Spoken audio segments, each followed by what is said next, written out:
Assalamualaikum Anggers. Malam ini kita mau ngobrolin yang seru-seru, tempat-tempat angker dan pengalaman-pengalaman di seputar lingkungannya, di seputar perjalanan teman-teman, tempat-tempat yang dianggap unik atau dianggap angker. Nah, bersama saya sudah ada Mas Birka. Ya, oke, Mas Birka. Nah, Mas Birka ini mau ngobrolin tentang pengalaman Mas Birka. Di mana Mas Birka? Di salah satu jalur pendakian yang cukup terkenal juga. Mas Birka nanti mau ngobrolin perjalanannya di sebuah gunung. Ya, Gunungnya disebut nggak apa-apa sih, soalnya kan juga memang gunung itu kan memang apa ya? Memang siapapun bisa diajak ke situ. Nah, jadi jalurnya bagaimana, detailnya bagaimana, nanti biar Mas Birka ngobrolnya pasti itu pengalaman dari Mas Birka, bukan katanya. Bukan mitos, bukan kata orang, tapi Mas Birka pelaku dari sejarah tempat yang unik itu. Ya. Oke, Mas Birka, monggo. jadi pengalaman ini tuh aku ngedaki terakhir memutuskan untuk vakum dari pendakian itu lebih tepatnya di tahun 2017. Di sebuah gunung itu perbatasan antara Ambarawa dan Magelang, tepatnya di Gunung Andong. Di situ aku bareng teman-teman 8 orang. Yang katanya kan kalau naik ke gunung itu nggak boleh ganjil ya. Iya. Kita berangkat ber-8, cowok 4, cewek 4. Terus aku memutusin sama teman-teman itu di jalur pendakian via Gogi. Jalur Gogi, Ya, Gogi. Gogi itu jadi setelah jalurnya Sawit, itu jalur paling ujungnya. itu memang namanya Gogi ya? Ya, Bukan karena itu daerah Gogi atau keluar Gogi, bukan. itu memang Namanya nama jalur Gogi. Oke. Di situ sebelum aku ngedaki, aku briefing sama teman-teman dulu. Kita istirahat dulu 1-2 jam buat persiapan, prepare. Sekiranya apa yang kurang kita lengkapi dulu, dan kita ibadah dulu, sholat segala macam. Jangan lupa kita berdoa. Terus setelah itu kita mulai pendakian. Jam berapa tuh? Itu kita naik itu sekitar jam 9 malam. 9 malam, oke. Jam 9 malam. Jalur pertama itu kan dari jalur setapak itu ada paving block gitu kan. Terus habis itu nginjek tanah nih pertama nih. Nginjek tanah pertama tuh kayak aku udah kerasa bahwa ini jalur pendakianku paling berat, walaupun aku sebelumnya udah pernah naik yang Gogi juga. Di situ aku naik, di situ udah kayak udah kayak kerasa nanti bakal banyak gangguan gitu. Terasa, Udah terasa. Jadi pertama temanku yang namanya mungkin tak sebut sekalian namanya si Reanggo, itu dari awal dia udah kayak gendong anak kecil di pundaknya. Gendong di belakang gini ya? Ya, jadi emang bener-bener kerasa capek. Terus dia tanya, ini aku bawa apa sih kok berat banget badan? Padahal aku nggak bawa tas carrier sama sekali. Aku cuman orang doang, kok aku ngerasa berat. Di situ aku lihat anak kecil lagi gendong gini sambil, waktu aku lihat dia kelihatan aku gitu sambil ketawa. Iya. Jadi tangannya umur berapa kira-kira? bayi umur 2 tahun. Cowok cewek? Cowok. Oke. Ya gini, habis itu yaudah aku bantu bersihin, kita doain arwahnya, mungkin kurang didoain atau gimana, kita doain, habis itu lepas. Habis itu kita lanjut perjalanan lagi. Temenku itu kayak dibenderin lagi sama anak kecil lagi, cuman bagian kaki. Salah satu kaki atau dua-duanya? Kaki sebelah kanan. Oke. Habis itu aku bersihin lagi. Udahlah, kita istilahnya kalau kita ngedaki, pikiran kita masih yang kosong atau yang aneh-aneh, mungkin kita bakal tetap diganggu. Jadi kita senang-senang aja, kita sambil nyanyi, sambil kita rokokan segala macam, kita lanjut jalan lagi. Terus di pos 1 kita mutusin untuk istirahat, karena emang dari teman-teman pun juga ngerasa banyak gangguan. Jadi di situ ada yang namanya pocong, terus ada yang namanya genderuwo, terus sosok cewek juga kuntilanak. Untuk kita bikin kopi, kita habis itu lanjut lagi doa bareng.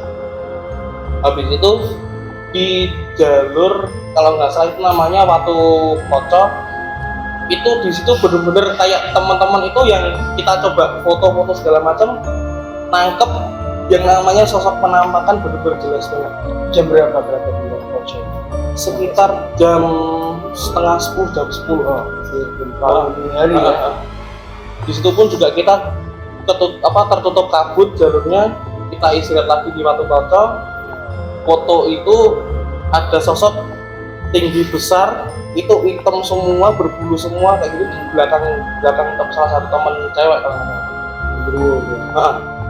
Itu habis itu kita berdoa lagi, ya Allah, aku tuh pingin nikmati ciptaanmu alam, tapi kenapa kok ada gangguan seperti ini gitu. Habis itu kita udah berdoa, lanjut lagi menuju ke pos 3. Jadi pos 2 ke pos 3 itu jalurnya semakin menyempit. Jadi sini tebing, bawah itu udah jurang. Di situ dari rombongan kita berdelapan, kita cuma 3 orang yang dengar kayak apa sih, batu gede gelinding ke bawah.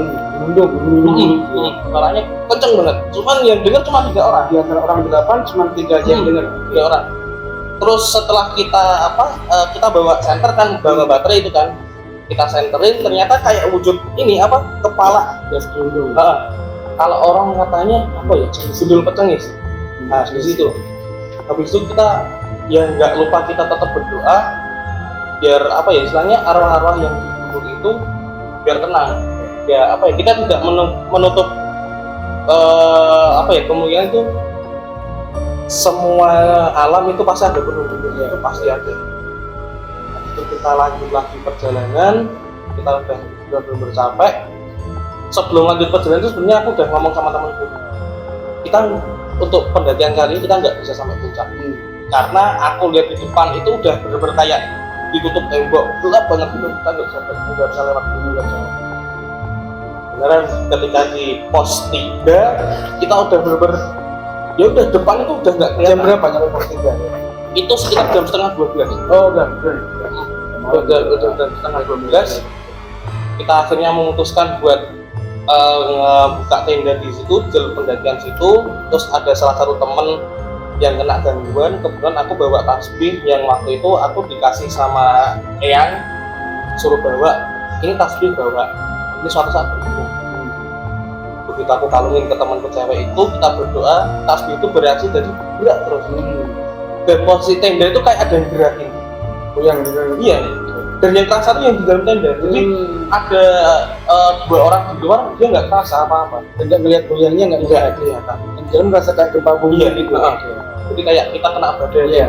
Habis itu kita ruqyah gitu teman-teman, kita doain bareng-bareng, kita kasih minum air yang dari pos pemberangkatan kita udah doain bareng-bareng, itu udah netral. Terus teman-teman capek, akhirnya kita istirahat di situ, tidur, terus sampai subuh kita subuhan bareng. Terus paginya itu ya kita lihat, loh ini tuh jalan tinggal naik aja, ini kita udah sampai puncak. Jadi paling tinggal 100 sampai 200 meter ke atas. Tuh kita udah sampai puncak. Lalu kita putuskan kita percuma naik sampai atas, kondisi kita udah bercapek. Daripada di atas kita terjadi apa-apa. Terus habis itu kita turun, kita sempat foto-foto juga jalur pendakian sebelumnya. Kita sambil cerita, oh semalam tuh kita ada gangguan. Jam berapa mas turun? Kita turun itu sekitar jam 8 jam 9 pagi. Terus habis itu sebenarnya malam itu kita ada gangguan lagi, dalam artian ada cewek nangis, minta tolong, tapi suaranya tuh kayak cewek masih muda. Di antara orang 8 yang dengar berapa orang? Itu itu rata-rata udah dengar semua. Jadi malam kita berdoa Al-Fatihah dan segala macam yang kita dulu diajarin sama guru SMA. Kita berdoa di situ, habis itu yang paginya itu kita turun, kita sampai ke pos pemberangkatan. Di situ kita cerita segala macam, terus aku nggak sengaja tanya sama yang rumah yang kita buat istirahat. Oh iya. Dan ternyata di situ dari yang punya rumah baru cerita bahwa di pos 3 itu emang seminggu sebelumnya ditemukan sosok cewek, pendaki cewek yang meninggal. Dari info itu berarti kan hampir seminggu yang lalu nih ceritanya. Iya. Kecemplung atau pembunuhan atau memang Itu jatuh. Jadi ceritanya si cewek ini kayak ditinggal sama rombongan. Dia untuk panik kan nyemplung. Iya. Kejadian putus kurang lebih seminggu kemudian pas berita dan teman-teman Iya. Nah berarti yang nggak tolong. Iya, itu dari pos pemberangkatan itu ternyata si cewek ini Ada nggak yang dikasih penampakan di antara 8 orang itu? ada. Nah, Kita ada. Jadi di pos 3 itu masa dulu waktu aku tahun 2016 ngedaki ke sana itu emang ada tempat duduk yang waktu aku naik terakhir itu udah nggak ada, jadi cuma tinggal kerangkanya. tempat duduk dari kayu, saya bayangkan nih hutan-hutan dari kayu itu sudah nggak ada, tinggal rangkanya doang ya. Iya, tinggal kerangkanya doang. Tempat itu udah nggak ada. Dan nggak ada. Dan aku pun juga di situ sempat foto di situ.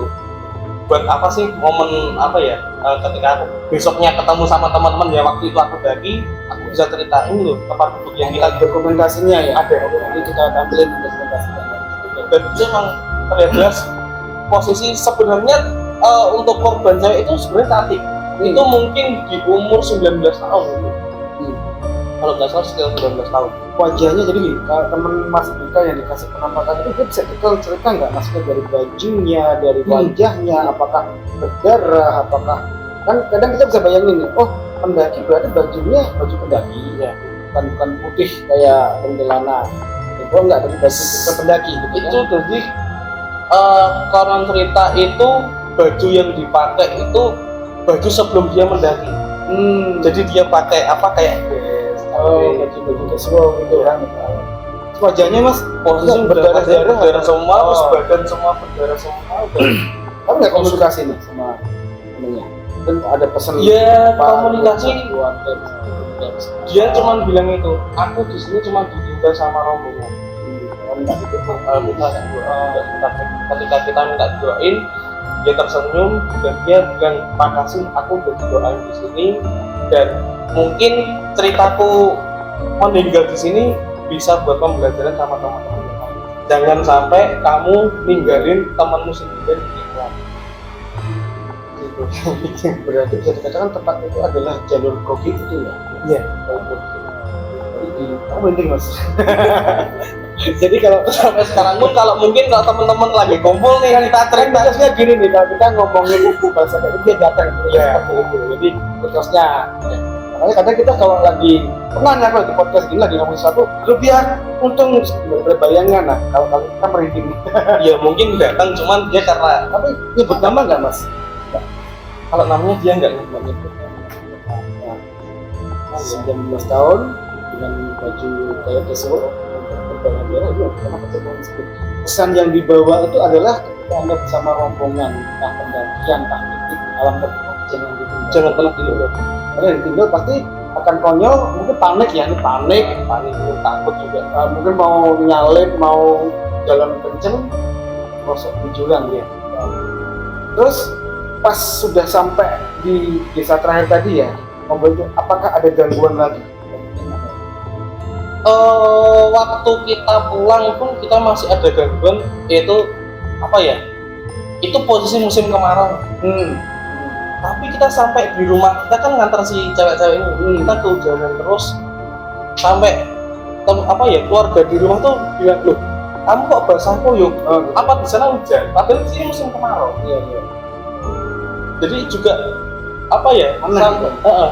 sampai kita ke rumah itu kita cek foto kita masing-masing. Jadi ada beberapa temen yang itu dia motret langsung, dan beberapa dikirim itu percaya nggak percaya itu HP-nya rusak. Di counter pun kita masukin ke counter, dari counter pun juga nggak ngedeteksi ini rusaknya apa, padahal nggak ada spare part yang rusak. Berarti itu bahasanya kehujanan di mana di ceritanya? Dari kita turun selepas kita dari desa Budi itu kita turun Sampai rumah ke rumah mas biasanya masih kita kerja dan cerita itu kita lanjutin misalnya ataukah ada cerita sudah sampai rumah nih rumah masing-masing apakah masih ada gangguan beberapa teman asik nih gimana sih beberapa kan teman udah selesai nih udah jalur dogi udah dilewatin nih jalur juga dilewatin udah nyampe rumah ternyata di rumah masih ada gangguan bahkan mungkin esoknya atau hari berikutnya ada yang begitu ya ada yang Beberapa. di waktu pojok itu yang sosok kedua itu gede besar itu sama anak kecilnya itu sampai rumah sampai rumah sampai hari berapa ya sampai di berarti di 14 hari lama juga ya iya terus hilangnya mas berapa ya akhirnya kita kumpul kita doa bareng-bareng istilahnya kita di sana minta maaf mungkin ada beberapa teman yang nggak sengaja ngomong kasar atau apa gitu kan kita nggak tahu yang namanya di alam lah kita minta maaf terus habis itu kita di situ ngadain syukuran bareng-bareng bahwa kita tuh udah selama pendakian kemarin dijauhkan dari malapetaka kecelakaan atau apa namanya disitulah kita baru bisa merasa tenang 8 orang pendakian 8 orang 4 cewek 4 cowok saat pulang sudah nyampe di rumah hari berikutnya masih ada gangguan berapa orang masih yang diganggu yang sampai rumah nih ya sampai rumah kan ketika di lokasi kan 8 kali dari penampakan nih cewek satu terus cowoknya 3 keren juga ya 4 orang 4 orang gitu 4 orang dengan hantunya itu sama juga yang ganggu sama anak kecil semua rata-rata yang ganggu itu yang mereka waktu pendakian yang apa yang anak kecil tuh ya temanku yang itu yang cewek pun juga diganggu sama yang masuk itu juga adakah yang mengganggu dari perempuan yang kalau itu udah malah aman aja ya karena kita udah doain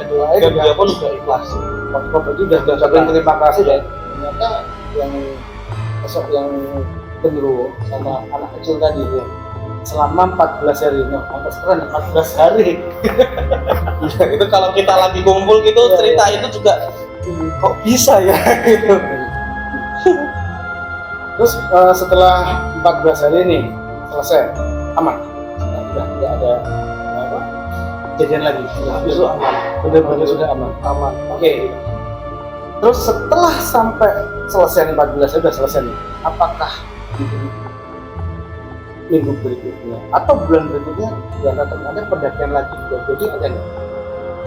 Kalau itu enggak ya karena ada kejadian itu jadi teman-teman pun juga ada beberapa yang udah memutuskan udah aku cukup kemarin aku puncak dan ada lagi yang masih mungkin ada di beberapa gunung juga tapi nggak ada kapal jalur tubik lagi ya kapal jalur gobi keren gila mungkin teman-teman bisa coba mungkin jalur gobi tapi pernah nggak Mas Bika ketemu dengan pendaki lain yang juga pernah melewati jalur gobi apakah mereka juga mendapatkan gangguan seperti yang Anda rasakan? Rata-rata teman-teman pendaki pada menghindari jalur gobi sih. Ya mungkin karena treknya yang nanjak terus juga alamnya yang mungkin jarang pendaki ke sana jadi kesannya lebih horor dibanding jalur yang lain. Dan mungkin di jalur gobi itu sudah makan banyak korban juga kah? Maksudnya apakah hanya dan cerita yang pernah Anda tahu nih apakah hanya si cewek itu apa dulu atau mungkin tahun yang lalu sudah pernah ada korban juga? Nah itu saya belum pernah dengar sih. Tapi yang jelas mungkin ada. Yang jelas ada orang pendaki seminggu yang lalu ada ditemukan jenazah di situ. Kan berarti itu. Dan itu menjadikan trauma dari timnya Mas Bika untuk pendakian lagi di ketika udah ogah pasti ya. Mungkin di gunung lain masih oke nih. Iya, masih udah kan trauma kan. Oke, jadi Angkes memang gunung itu memang sakral ya. Kenapa sakral? Karena memang kalau kita orang Jawa bilang memang benar-benar banyak tinggal di sana, hutan, gunung, terus kayak rawa itu memang bahasa suka tinggal di sana. Karena memang alamnya di sana kan, gitu, alamnya di sana. Mungkin Angkes kita bisa untuk mereview lagi tentang cerita Mas Bika dan Anda cross check dengan cerita teman-teman Anda karena cerita tentang gunung itu nggak akan pernah ada habisnya, masing-masing punya cerita. Coba cek lah pengalaman Anda atau teman-teman Anda tentang gunung. Oke Anggers, kayaknya cerita ini asik dan kita mungkin akan membahas yang lebih keren lagi, cerita tentang ya misteri-misteri tentang yang tidak bisa dilogika. Dan Semarang kali ini kami memecah-mecah semua misteri dan kita mendatangkan narasumber yang mereka sendiri itu menjalaninya ya, yang apa ya, pelakunya. Oke Anggers, demikian podcast kami bersama Mas Durga tentang perjalanannya di Gunung Andong via jalur Gogi. Anggers, gaib itu ada, be smart and wise, cerdas dalam menyikapi yang gaib. Apapun agamamu, hanya kepada Tuhan tempat kita menyembah dan meminta. Hanya kepada Tuhan tempat kita memohon pertolongan dan perlindungan. Oke Anggers, see you di episode mendatang. Oke, wassalamualaikum.